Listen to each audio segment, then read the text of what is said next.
Amorphactor Psycho, the Vain Dracoverlord. Shit, nigga. That is a name. You can ritual summon this card with Amorphous Persona. They made it a field spell so you can't search it with pre-preparation of rights. You motherfuckers! That's genius. After this card is ritual summoned, skip your opponent's next main phase 1. Generally use your main phase 1 to get monsters on board, kill your opponent come the battle phase. But if that shit skipped, people won't be so willing to just bleh their hand and perhaps their extra deck on the field. So in a way, this is like threatening roar, but not really threatening roar. Seems good. Negate the effects of face-up fusion, synchro, and exceeds monsters on the field. Ha, how convenient. Because there is a fusion, synchro, and exceeds Drago Slayer monster. The hate is real. But it don't negate monarchs though.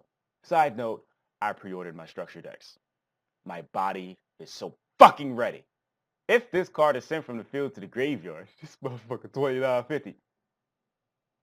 You can add one Dracoverlord monster from your deck to your hand except Amorphactor Psycho, the Vain Dracoverlord. I just wanted to say that shit again. God damn!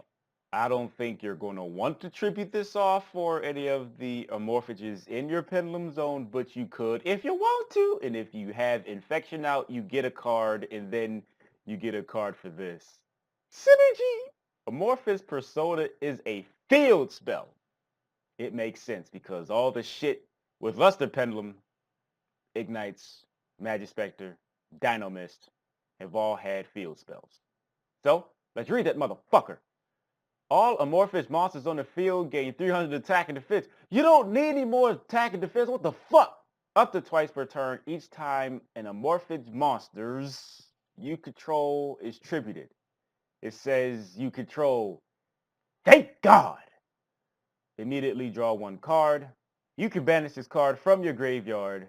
Tribute pendulum monsters from your hand or field whose total levels equal exactly 8. Then ritual summon one Amorphactor Psycho, the Vain Dracoverlord from your hand.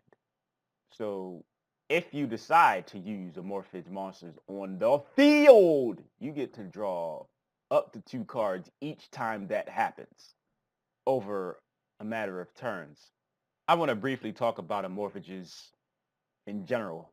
They have like almost everything that some card in this game's history has had to prevent some shit. Spell, trap effects, effect damage, tributing, macrocosmos, adding cards, all that shit within an archetype. I just feel that there's going to be a potential problem with this archetype. Something might end up getting hit, or because this archetype exists, you might see power creep up the game even more. You have a pendulum-based archetype that hates on everything else. I just have a feeling something might happen to these motherfuckers somewhere down the line. So with that being said, thanks for watching. If you'd like to help me make that motherfucker did, bro, all I ask is you spend literally seconds out your day, click at least one advertisement. It is very much appreciated if you decide to do that shit, and you have my gratitude.